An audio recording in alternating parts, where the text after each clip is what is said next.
हाँ तो दोस्तों, टेंडर कॉस्टिंग का थर्ड क्लास है। पहले क्लास में फर्स्ट क्वेश्चन बताया था, दूसरा होमवर्क था। दूसरे क्लास में थर्ड क्वेश्चन बताया था, फोर्थ होमवर्क था। फोर्थ में किसी को कोई डाउट हो तो मुझसे पूछ लेना, क्योंकि फोर्थ को दो तरीके से बना सकते हो, जैसा थर्ड बनाए थे। किसी भी तरीके से बना के देखना, जिससे आंसर मैच कर रहा है उसी तरीके को सही मानना। अब अगले सेगमेंट में अपन इस वीडियो में 3 क्वेश्चन कवर करेंगे। मैं बनाऊंगा नहीं, मैं बस एक ही बनाऊंगा। 5, 6, 7 मैं यहाँ लिख देता हूँ। Question number 5, question number 6, question number 7 तीनों सेम है। मैं सिर्फ 5th बना रहा हूँ। 6th और 7th तुम्हारा काम है, ठीक है। और 6th 7th पढ़ के समझाने की भी ज़रूरत नहीं है, क्योंकि पूरा डिक्टो सेम क्वेश्चन है, बस अमाउंट चेंज है और थोड़ा प्रेजेंटेशन चेंज है, लेकिन सेम टू सेम बनेगा। तो 5th को समझो, और 5th, 6th, 7th को मैं IMP क्वेश्चंस में से मानता हूँ। सिर्फ 5th को समझो, 6th 7th खुद ट्राई करोगे तभी कॉन्फिडेंस आएगा, ठीक है। चलो, क्वेश्चन नंबर 5th पढ़ के समझाता हूँ, स्क्रीनशॉट अपलोड कर दूंगा। 5th का प्रेजेंटेशन देखो, एक ट्रेडिंग एंड PL अकाउंट दिया हुआ है, इससे घबराओ मत, नॉर्मल इन्फॉर्मेशन है ये। ऊपर से पढ़ते हैं। प्लेजेंट कंपनी ने 31 मार्च 2011 को वर्ष की समाप्ति में 1000 साइकिलें निर्मित की और बेच दी, बनाया भी और बेचा भी है। एक सवाल, मानते हो ये आउटपुट है किसका? कॉस्ट शीट का कि टेंडर वाले का? बिल्कुल ये कॉस्ट शीट का है, क्योंकि बनाया और बेच भी दिया एक्चुअल है। जो एक्चुअल वाला होता है इसके लिए, और जो फ्यूचर में प्रोडक्शन करने वाले हैं या किसी चीज़ का टेंडर कोटेशन फाइंड करना चाहते हैं, वो टेंडर वाले के लिए होता है। तो ये जो 1000 साइकिल बनाया, ये इसका आउटपुट है कॉस्ट शीट का। 1000 साइकिल या 1000 यूनिट, इसका भी कुछ ना कुछ होगा, आगे पढ़ेंगे तो पता चलेगा। अब इन्फॉर्मेशन देखो। अच्छा, फर्स्ट ईयर में पढ़े थे, याद करो। डेबिट में सारे एक्सपेंसेस, क्रेडिट में सारी इनकम, ठीक है ना। बस उसी फंडे के साथ बताना। सबसे पहले कॉस्ट ऑफ मटेरियल स्टार्टिंग में लिखेंगे, मटेरियल कंज्यूम्ड। डायरेक्ट वेरिएस स्टार्टिंग में आएगा। फिर MFG कॉस्ट, इसको बोलते हैं मैन्युफैक्चरिंग कॉस्ट, शॉर्टकट में लिखा है। और मैन्युफैक्चरिंग होता है फैक्ट्री में, मतलब ये फैक्ट्री का खर्चा है, प्राइम के जस्ट नीचे आएगा, चलेगा। ये फैक्ट्री ओवरहेड है, प्राइम कॉस्ट निकालेंगे ना, उसके जस्ट नीचे लिख देंगे। ग्रॉस प्रॉफिट किसी काम का नहीं है, क्योंकि ग्रॉस प्रॉफिट एक पार्ट ऑफ प्रॉफिट है ना। तो हमको नेट प्रॉफिट से मतलब है लास्ट में, ग्रॉस प्रॉफिट से कोई मतलब नहीं है, इसको इग्नोर मार सकते हो। उसके बाद देखो, management and staff salary, rent, rates, insurance, ये सब ऑफिस का खर्चा होता है। और भी सेलिंग एक्सपेंस, हाँ ये सेल डिपार्टमेंट का खर्चा है, आखिरी तरफ आता है ना, आखिरी सेगमेंट में।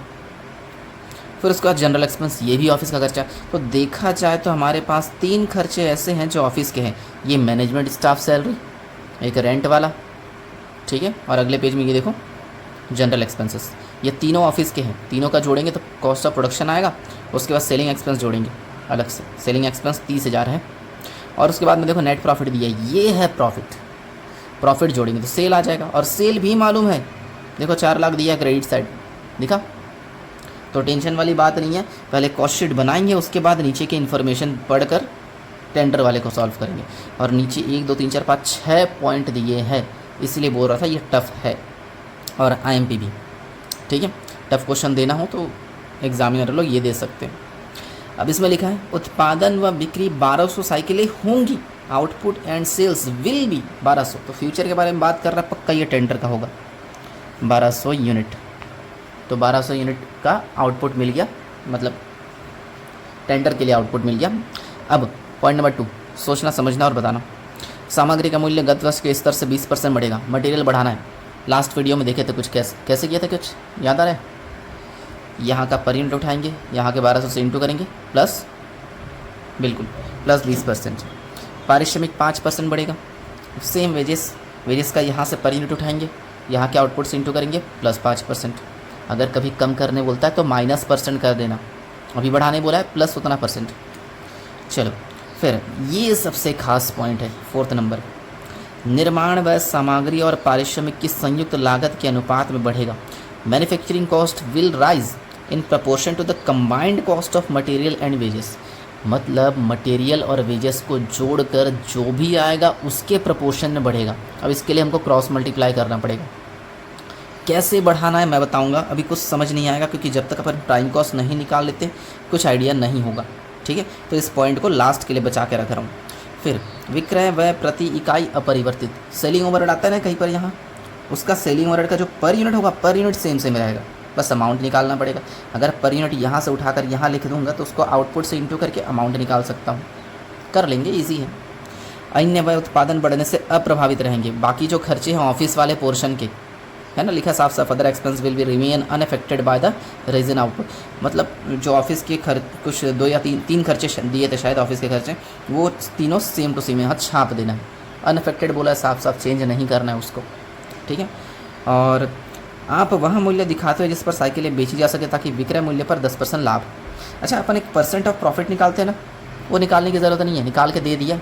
सेल का 10%, तो अपन यहाँ पे सेल को 100 मानेंगे, टेंडर वाले को 100 मानेंगे, उसका 10% 90 होगा, ऊपर वाला 90 का इतना, 10 का कितना, किए थे ना ऐसा क्वेश्चन में, बिल्कुल वैसा ही काम कर लेंगे बस, और कुछ नहीं क्वेश्चन में। तो ज़्यादा दिमाग ना लगाते हो, फटाफट कॉस्ट शीट बनाते, ठीक है। ध्यान रखना 6वां और 7वां तुम्हारा काम है, इसलिए बस दिमाग लगाते जाना। सबसे पहले कॉस्ट ऑफ मटेरियल, मैंने शॉर्टकट में सिर्फ मटेरियल लिख दिया, कितना 80,000 प्लस डायरेक्ट वेजेस, ये कितना है 1,20,000। इन दोनों को जोड़ेंगे तो प्राइम कॉस्ट आ जाएगा आपको, प्राइम कॉस्ट हो जाएगा 2 लाख। 1000 से डिवाइड करेंगे मतलब 3 0 गायब हो जाएगा, ये 80 हो जाएगा, ये 120 और ये 200। फिर उसके बाद manufacturing MFG cost, manufacturing cost जोड़ देंगे कितना 50,000, 50 जोड़ दिए तो ये आ जाएगा अपना वर्क्स कॉस्ट, तो ये 2.5 लाख हो जाएगा और यहाँ 250 आ जाएगा। फिर उसके बाद ऑफिस से रिलेटेड खर्चा देखो, मैनेजमेंट, रेंट रेट्स, ये सब शॉर्टकट में लिख रहा हूँ, मैनेजमेंट एंड स्टाफ सैलरी, ये कितना है 60,000, तो यहाँ 60 आ जाएगा, plus rent rates and insurance. जब एग्ज़ाम में बनाओगे ऐसा पूरा पूरा लिख के बनाना, जैसे मैं करने की कोशिश कर रहा हूँ। और एक खर्चा है ऑफिस का, यहाँ देखो जनरल एक्सपेंसेस दिया है 20,000 प्लस जनरल एक्सपेंसेस 20,000, ये 20 रुपये। इन सबको जोड़ के देखते हैं 60 70 80 90, तो 340 हो जाएगा, 340 आ जाएगा। इसको क्या बोलेंगे, कॉस्ट ऑफ प्रोडक्शन।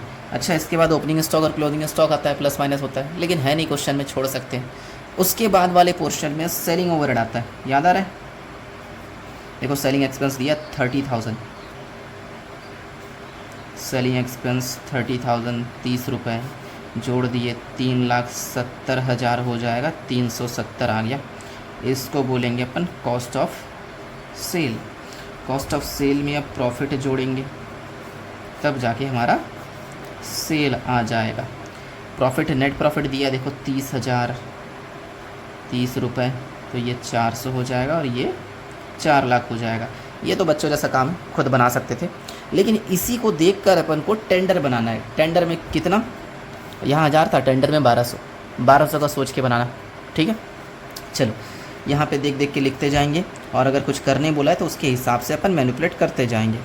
सबसे पहले दिया है मटेरियल। मटेरियल हमेशा की तरह याद करो, यहाँ का पर यूनिट उठाना है, यहाँ के आउटपुट से इंटू करना है।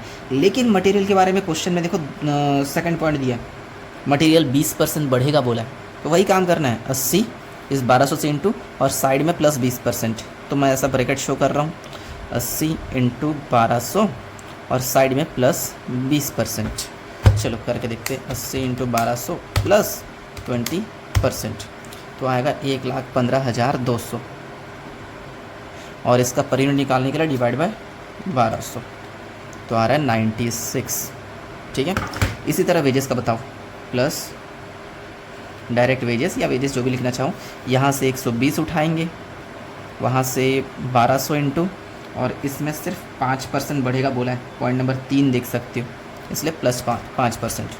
120 इंटू 1200 प्लस 5%, तो 151,200 151,200 है ना, डिवाइड बाय 1200 कर दो, 126 आ गया।